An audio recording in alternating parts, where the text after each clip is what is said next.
Dilan is a pituitary endocrinologist who works in Victoria, in Melbourne. He has a subspecialty interest in this area, and certainly I'm very privileged to work at times with Dilan in these situations here. So Dilan's going to talk about the medical aspects of Cushing's disease. So I'd like to invite Dilan to keep talking. Thanks. Ian, I've got some slides. Can I share that? Is that all right? Yes, thank you. Yeah, okay.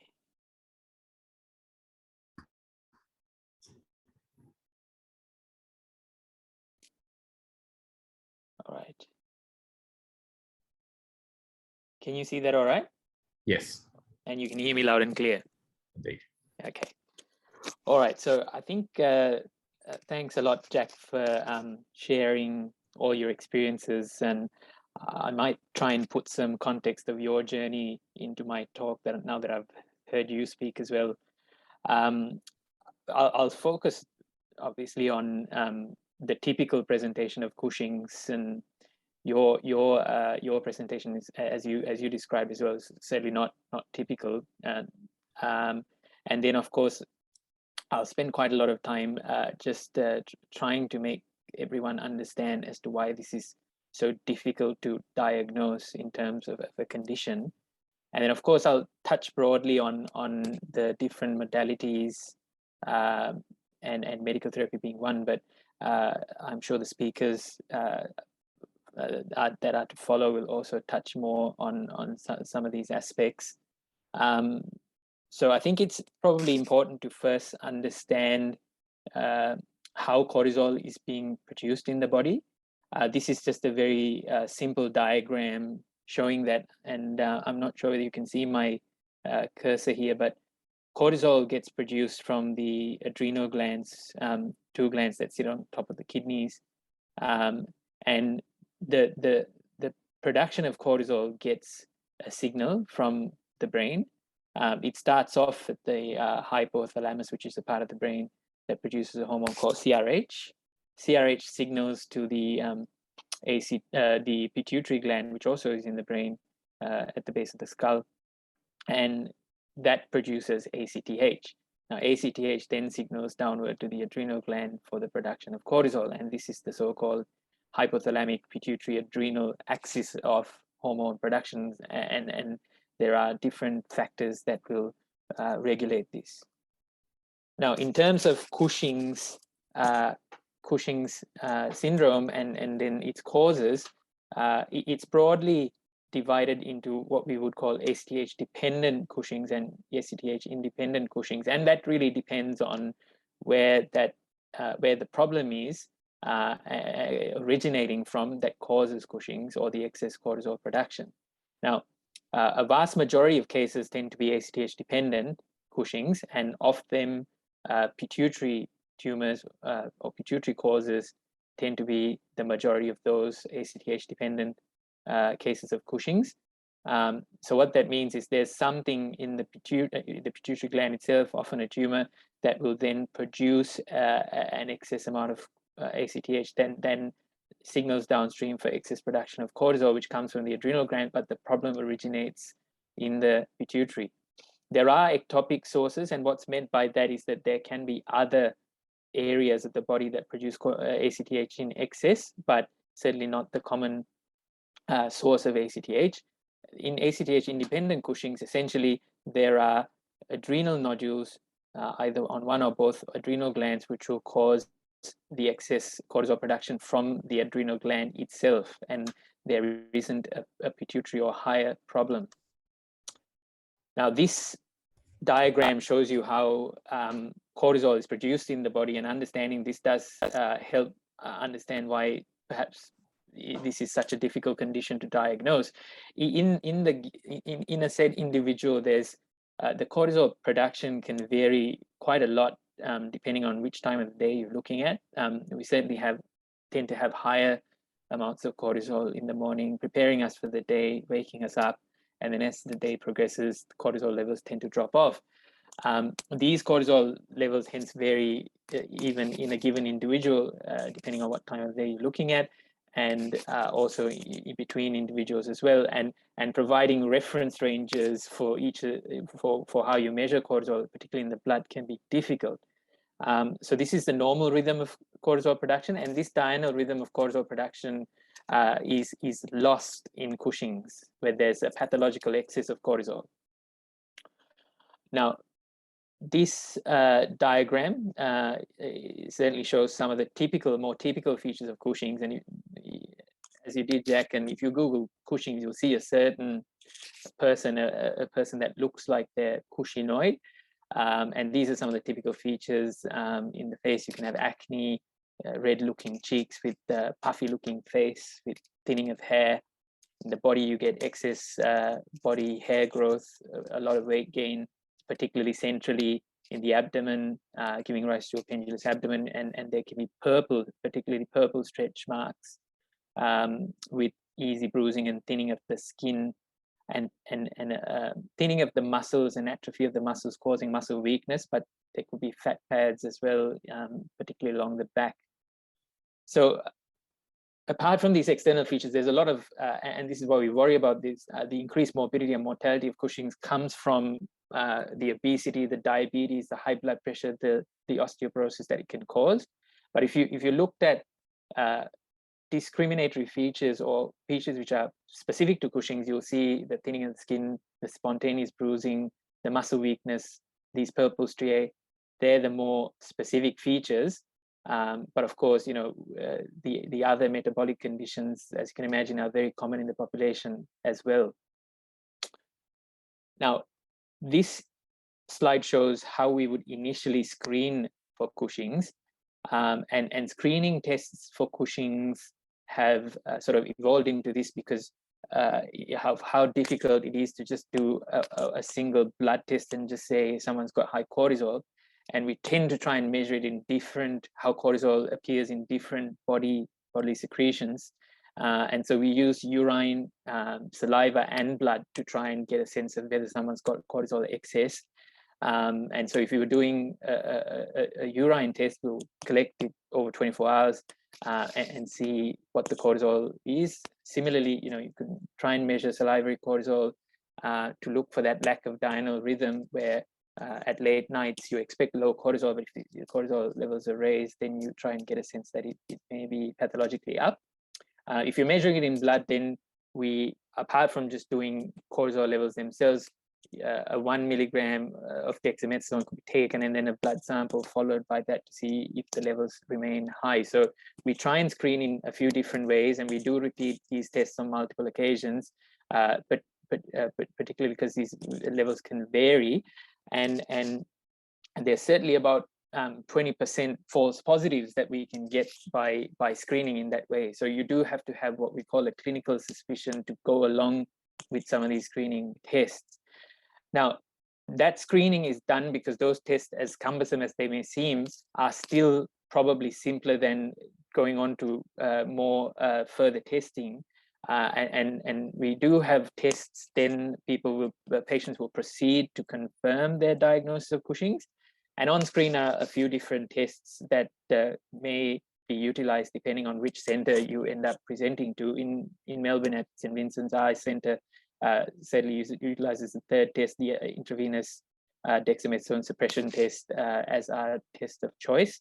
And this is, we screen and then we do this to confirm, because these tests involves a lot more blood sampling and intravenous infusion of dexamethasone and testing over a couple of days. And the other tests listed there are similar, where you need multiple blood samples collected. And what's common to these is that dexamethasone or some form of external steroid is administered to try and see if these levels can be suppressed or not, with different sort of cutoffs suggesting Cushing.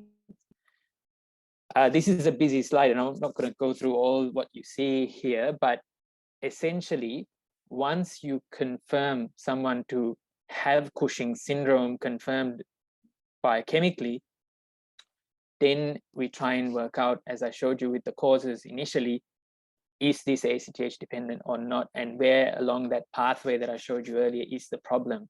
And that's why you then need to go on to do an ACTH level, and depending on what the ACTH level comes back as, you know, what part of that flowchart you see, which is a quite oversimplified version of what we end up doing, but that flowchart and which path you go down will be dependent on whether you come back with what your ACTH level comes back at. Now, as I said, the commonest cause is pituitary Cushing's, ACTH dependent pituitary Cushing's, and so therefore, if the ACTH levels are high enough, then we end up going with imaging of the pituitary gland.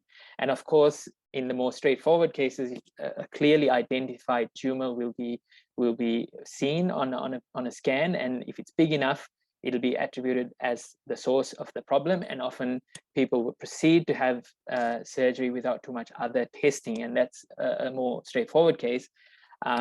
But certainly it isn't always that straightforward, and more testing for this time now to try and identify the exact source of the Cushing's is necessary. And as Jack mentioned, one of the commonest tests that we end up doing in addition to imaging is further sampling of the blood supply of the pituitary, which is called the bilateral inferior petrosal sinus sampling, or IPSS, to try and see if the actual excess of ACTH and cortisol are central and coming from the pituitary gland. There's a few other tests mentioned there: CRH test, high dose dexamethasone suppression test. All these help towards identifying the source or cause of Cushing's. Now, this slide just shows sort of the overall treatment options that we've got, and particularly keeping pituitary Cushing's, pituitary ACTH dependent Cushing's in mind. And at the top, as you can see, transphenolial surgery offers the best sort of chance of going into remission and a cure, and hence often offered as first line, and even as in Jack's case, will be offered repeatedly. I will touch on some of the other aspects as I go along, but medical therapy, pituitary irradiation, and bilateral adrenalectomies are the other options. So what is remission, or also known as cure? And I think the better term to use is remission, because of the amount of follow-up that this condition needs, even if it looks like it's gone away after surgery, and the high rates, as we've already heard, that it can come back at. So what we end up doing after surgery is we postoperatively monitor these morning cortisol levels to see if they're dropping, as that Jack described, which didn't happen, or did happen initially but recurred. Some of those screening tests, including the urine test that we used initially, we will use again to see if the cortisol levels are dropping.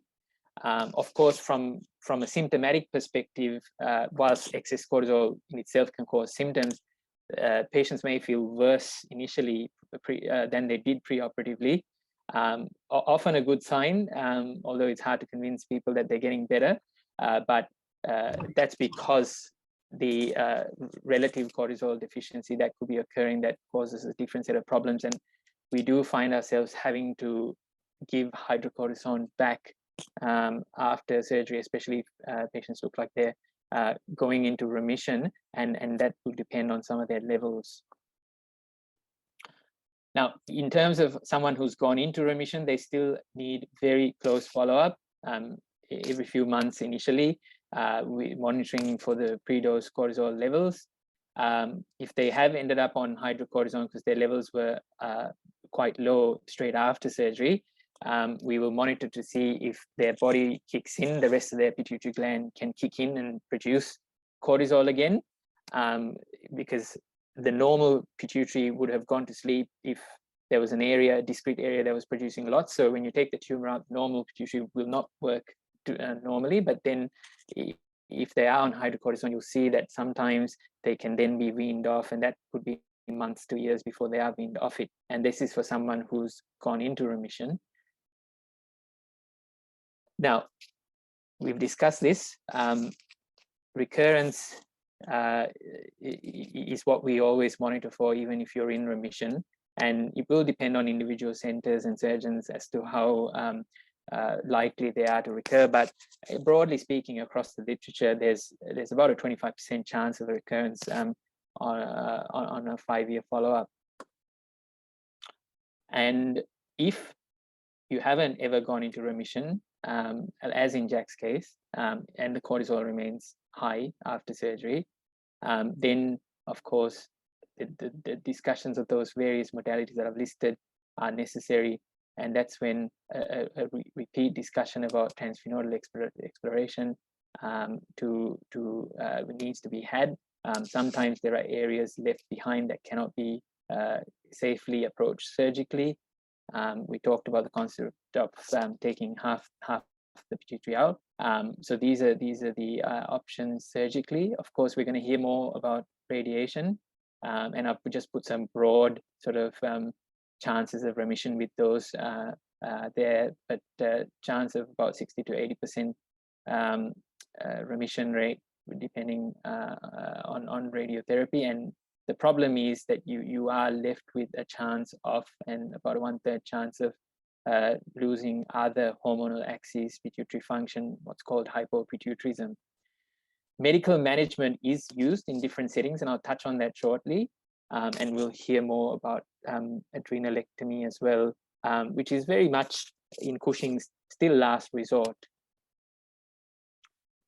So medical management, this is just a slide showing the different scenarios that we could end up using medical management in. It could, of course, be used as primary therapy, not often, but if for some reason we feel that a patient is not suitable for surgery, or there's an unwillingness for surgery, well, then it could be considered primary therapy.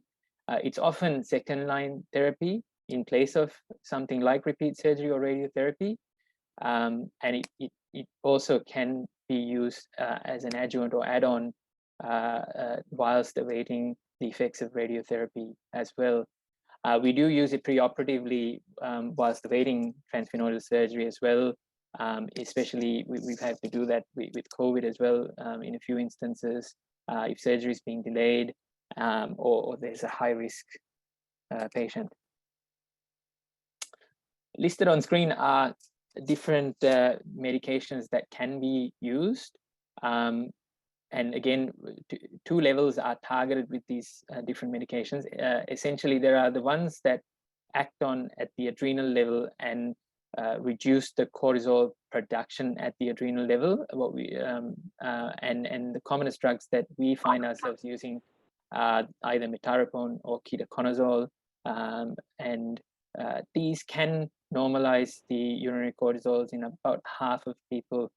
And the other drugs that we end up trying to go for are the drugs that work at the pituitary level.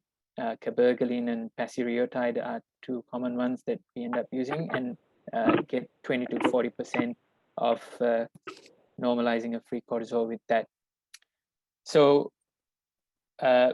in summary, I think I've managed to cover that diagnosing Cushing's is certainly something that can be requiring multiple tests, looking at multiple different things, initially to try and screen for and confirm the actual presence of Cushing's biochemically, having had a clinical suspicion. And then there's multiple, both biochemical testing and imaging that may be necessary to try and confirm the actual source or cause of Cushing's.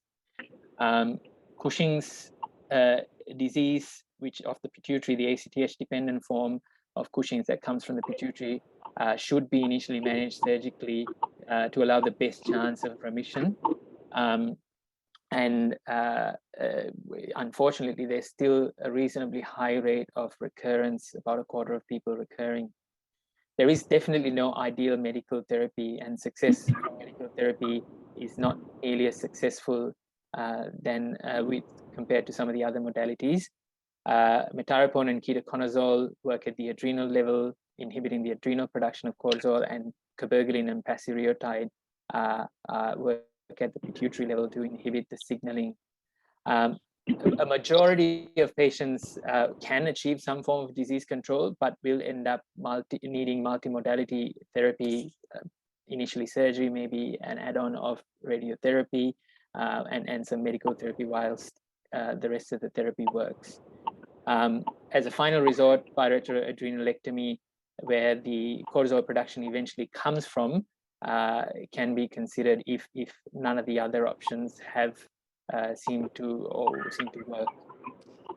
I think I'll be happy to take questions probably at the end along with the rest of the speakers. Okay, thank you very much, Dilan, for that really quite comprehensive review of Cushing's. I think everyone can see it's quite a complex area, and what I get out of your talk is that the diagnosis can take a while. You mentioned that the diagnostic screening test that we do at the end, you said in part it depends on which hospital, which kind of shows that there's not one test that is superior that will give you 100% sensitivity in getting a diagnosis, which adds to the difficulty of diagnosing Cushing's. And then, as you said, the treatment that, medically, and you've given an overview of transnasal surgery, radiosurgery, even adrenalectomy, even with that, treatment may not be 100% successful, which is the difficulty with Cushing's. As Dilan said, he'll be around for the Q&A a bit later on. I've got a few questions for you later, Dilan, but there's also the facility in the chat for people to put questions in so that we can actually then go through them at the end.